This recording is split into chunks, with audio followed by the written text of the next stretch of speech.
안녕하세요. 캐나다 밴쿠버 비기어 이민 컨설팅의 공인이민 컨설턴트 알렉스 김입니다. 어디서 보니까 유튜브 뭐 롱폼, 숏폼 이거 뭐 할 때 보니 앞에서 인트로를 하지 말아야 된다. 뭐 이렇게 얘기를 하는 데도 있고 그래서 인사하는 거를 없애야 되나 고민도 들긴 합니다. 자, 오늘 영상의 주제는 LMIA입니다. 지난 LMIA 영상을 올리고 난 다음에 벌써 10일 정도가 지났죠. 지난주에 있었던 사업이민 세미나 후에 팔로우업도 너무 많이 있었고 주말 내내 바쁘기도 하고 주재원 비자가 또 이렇게 마감이 오는지라 그쪽에 신경을 써야 될 일이 너무 많았습니다. 자, 일단 먼저 보시죠. 저희 이번 주 금요일 1월 23일 날 세미나를 합니다. 다운타운에서 장소는 지금 고민 중이고요. 총 8명 한정으로 저희가 LMIA 그리고 워킹 퍼밋 그리고 고용주 찾기에 대한 세미나를 시작합니다. LMIA는 요즘 여러분들에게 또다시 한번 핫한 주제기는 하죠. 그렇다고 해서 모든 사람들이 LMI를 해야 되는 건 아니지만 LMI가 필요한 분들 그리고 고용주 찾기가 어려운 분들을 위해서 제가 한번 도와드릴 수 있는 대로 방법을 찾아드릴 수 있는 대로 최대한 노력을 해보겠습니다. 저뿐만이 아니라 저랑 이제 친분 있는 다른 법무사 회사들을 통해서도 고용주에 대한 얘기 그리고 LMI 서포트에 대한 얘기까지 최대한 여러분의 프로파일에 맞춰서 방법을 찾아드릴 수 있을 만큼 노력을 해드릴 테니까 필요하신 분들은 와주시면 감사하겠고요. 23일 다운타운에서 10시 반부터 12시 정도면 끝날 것 같아요. LMIA는. 그래서 8명 한정으로 제가 자리를 마련해 드리고 있고요. 예약은 여기 보이는 이메일로 해주시면 되겠습니다. 그리고 세미나 끝나고 난 다음에 저를 포함해서 다른 법무사들이 옆에서 필요한 내용에 대해서 각계격파로 상담을 드릴 테니까 이메일로 예약 주시면 되겠습니다. 자, 다시. 자, 요즘 LMIA는 속도가 많이 느려졌습니다. 작년 연말까지만 해도요. 워킹 비자 작년 연말까지만 해도 솔직히 로우 웨이지는 옛날에 신청했던 것들밖에 없으니까 별로 케이스에 대한 업데이트가 없었고 하이 웨이지 정도가 이제 꾸준하게 업데이트를 바라는 사람들도 있고 저희도 계속해서 진행을 하고 있으니까 예를 들어 9월 달쯤 9월 말에 신청한 케이스들이 지금 현재 계속해서 인터뷰가 쭉쭉쭉 나오고 있죠.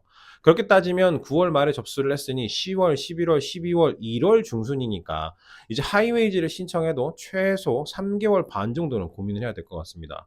그 당시에 9월 달쯤에 인터뷰가 왔던 것들은 대충 한 2달 정도면 하이웨이지가 빨리빨리 쳐나갔었는데 물론 다이렉트 어플라이 시스템이 잡뱅크에서 업데이트 되고 난 다음부터 해야 될 것도 많아지고 그러다 보니까 오피서들도 체크해야 될 것들도 많아지고 또 로우 웨이지가 꾸준하게 6개월 동안 진행을 할 수 없었었기 때문에 하이 웨이지로 얼터너티브로 신청을 한 케이스들이 많아지다 보니 이제 각 주를 담당하고 있는 서비스 캐나다의 백로그가 길어질 수밖에 없으니까 2달이었던 프로세싱 타임이 이제 3달 반 정도로 넘어간 거라고 생각을 하면 될 것 같아요. 그래서 만약에 여러분들이 9월 달, 10월 초 케이스로 접수를 한 사람들이라고 하면 조만간 인터뷰 요청이 오지 않을까 생각이 됩니다. 저희 케이스도 잘 하나 끝났고요. 최근에 있었던 케이스는 저랑 이제 대표님들이랑 같이 제가 대리인으로서 인터뷰를 같이 했었어요. 오피서 허락을 받고. 근데 이제 저희 케이스의 운일 수도 있고 서류를 챙겼던 미리 사전 작업을 했었던 케이스이기 때문에 그런 걸 수도 있지만 생각보다 우리가 준비하고 기대했던 거 이상으로 되게 쉽게 끝나서 승인을 잘 받은 케이스입니다. 하지만 동시간대로 이번 주까지도 하이웨이지 인터뷰를 받았던 많은 친구들의 케이스가 있어요. 제 케이스가 아니라 제 법무사 친구들, 중국 친구도 있고 필리핀 친구도 있고 실제 법무사로 일하고 있는 친구들과도 케이스에 대한 상의를 꾸준히 하고 있습니다만 작년 10월에 신청을 했던 왜냐하면 작년 10월 달에 바뀌고 나서는 저는 10월 달에 LMI에 대한 규정이 싸그리 바뀌고 나서는 더 이상 PRLMI를 신청할 이유가 전혀 없다라고 생각해서 무조건 일반 LMI를 신청을 했었지만 아직 그때 당시에도 많은 회사들이 아직까지도 PRLMI를 신청을 해서 왜냐하면 PRLMI가 그 당시에는 2년이었잖아요. 로우 웨이지로 신청을 해도.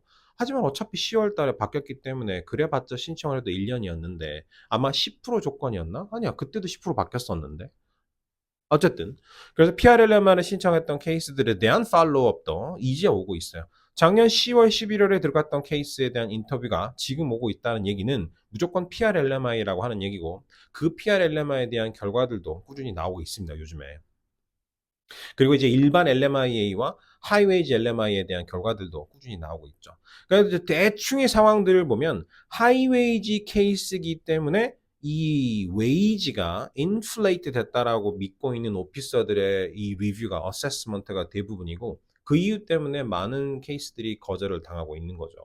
왜냐하면 미디어 웨이지가 분명히 23불, 25불 이 정도면 최대 하이에 마땅한 직업으로서의 웨이지로 책정이 돼 있는 잡뱅크의 소스가 있는데 이걸 하이 웨이지로 접수를 해야 되니까 36.60으로 부풀려야만 되고 실제로 부풀리지 않았던 케이스들이라면 그 정도의 돈을 받고 있는 친구들이라고 하면 그 친구 그 포지션 말고 다른 사람들도 그렇게 동일한 임금을 받고 있는 포지션이 있을 거 아닙니까? 그렇게 회사의 상황에 맞춰서 나뿐만 아니라 다른 사람도 그 임금을 받고 있는 동일한 포지션이 있고 그리고 내가 이 포지션을 위해서 만들었다라고 하는 근거, 만들었 것처럼 보인다라고 하는 근거가 보이게 되면 그 자리에서 inflated wage라고 나는 의심이 가기 때문에 이 케이스는 승인해 줄 수가 없어. 왜? 왜냐 이거 포지션으로 이렇게 부풀려서 로컬 사람을 못 뽑았다는 게 나는 납득이 안 되기 때문에라고 하는 이유로 거절이 당하는 거죠. 이제 요거를 벗어날 수 있다. 이런 전략을 써볼 수 있다라고 하는 것도 결국은 이제 저희랑 그리고 회사에 대한 회사에서 나오는 얘기일 뿐이지 오피서가 태클을 굴 수 있는 부분은 무궁무진해요. 잡뱅크를 지속적으로 업데이트를 하면서 내가 로컬 지원자들에 대한 고용주의 트래킹을 얼마나 디테일하게 따져 묻는지 거기서 얼만큼 고용주에게 태클을 걸어서 얼토당토 않은 대답이 나올 수 있게 하는지도 충분히 플로우가 그려지고 물론 실제로 그만큼의 임금을 주고 있기 때문에 나는 이 사람을 계속해서 쓸 수밖에 없고 쓰고 싶어라고 하는 이유가 하이웨이지의 가장 큰 포인트가 돼야 되고 그 부분을 프루프를 제공하기 위해서 LMI에 접수하기 전에 충분히 해야 되는 일련의 사전 작업들이 있기는 합니다. 물론 이제 그거는 케이스 바이 케이스고 제가 하는 방식과 다른 친구들이 하는 방식은 또 다를 테니까. 물론 이제 저는 그렇게 방식을 하고 미리 업데이트를 하고 꾸준히 덤비고 있습니다. 최근에 결과는 좋았지만 이제 앞으로 지금 10월 달에 들어간 케이스들에 계속해서 인터뷰가 나올 예정이니까 이번 주, 다음 주, 다다음 주 대략 1월 달에 모든 것들이 끝나지 않을까 고민이 돼요. 그래서 저도 fingers crossed 잘 될까 한번 봅시다. 업데이트가 나오면 제가 또 재밌는 얘기 많이 긁어오는 대로 해드릴게요. 아무튼 하이웨이지는 생각보다 요즘 태클을 걸 수 있는 부분이 너무나 많다는 거. 특히나 이제 오피스직이라든지 아니면 뭐 그래픽 디자인 포지션이라든지 그냥 제너럴한 포지션 있잖아요. 레스토랑 슈퍼바이저라든지 아니면 쿡이라든지 이런 게 하이웨이지 포지션으로 차라리 태클을 많이 걸리는 편이고 지금처럼 실업률이 떨어져 있는 도시 할리팩스라든지 뭐 매니토바 어디야 위니펙이라든지 그리고 밴쿠버라든지 이런 쪽에서 로우 웨이지로 들어갈 수 있는 포지션 로우 웨이지는 차라리 하이 웨이지처럼 임금을 부풀렸다라고 하는 의심을 차라리 피할 수 있기 때문에 지금은 스트레이트 포워드로 차라리 로우 웨이지가 더 납득이 가는 상황이 아닌가. 물론 이제 로우 웨이지의 케이스는 고용주의 10%에 대한 자격 요건이 있기 때문에 그 부분을 넘길 수 있는지 없는지는 이제 회사의 상황에 따라 사정에 따라서 봐야 되고 어느 지역에 여러분들이 일을 하고 있냐에 따라서 들어오는 로컬 사람들의 레주메가 일주일에 몇 개, 한 달에 몇 개 기다리고 있는 그 시간 동안 3달 동안의 프로세싱 타임에 또 얼마나 들어오는지 이것들을 어떻게 잡 오퍼를 줄 수 있을지 거절을 했을지 고용주 인터뷰에 대한 리포트도 너무 중요하죠. 그렇습니다. LMIA는 자꾸만 가면 갈수록 계속해서 어려워지고 있는 상황이에요. 그래서 LMIA를 이제 싫어하는 LMIA 때문에 캐나다가 망했다라고 하는 로컬 사람들의 입장에서는 지금의 이런 현상들이 되려 반길 만한 입장이긴 하지만 반대편에서 보면 고용주의 입장에서 회사의 입장에서는 그래도 쓸만한 지원자, 쓸만한 직원들 그리고 이런 기술을 가지고 있는 사람인데 로컬 사람은 없고 로컬 사람의 이 work ethic이 마음에 들지도 않고 여러 가지 이유로 실제로 이 와서 일을 하려고 하는 사람들도 없기 때문에 레이버 쇼리지가 있을 수밖에 없고 그런 쪽에서 컴플레인이 나올 수밖에 없는 어려움을 얘기를 하는 어, 그런 스토리라든지 이런 게 나올 수밖에 없는 섹터가 솔직히 있기는 해요.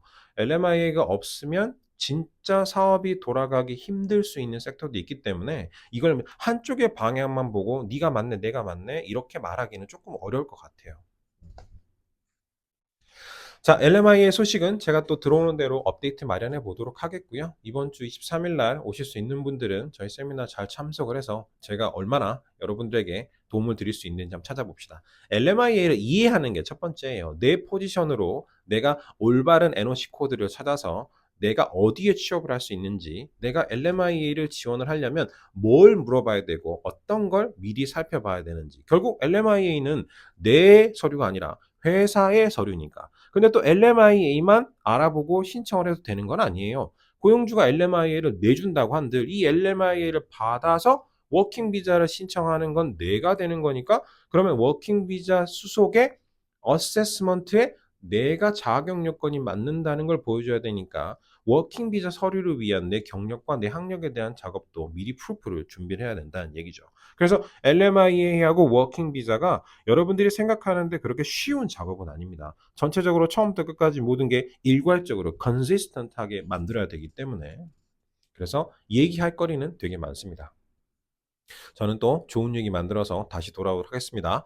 오늘의 영상이 도움이 되셨다면 라이크 눌러주시고, LMIA나 워킹 비자 연장이 필요한 친구들에게 오늘 방송 널리 널리 쉐어해 주세요. 그럼 다음 시간에 뵙겠습니다.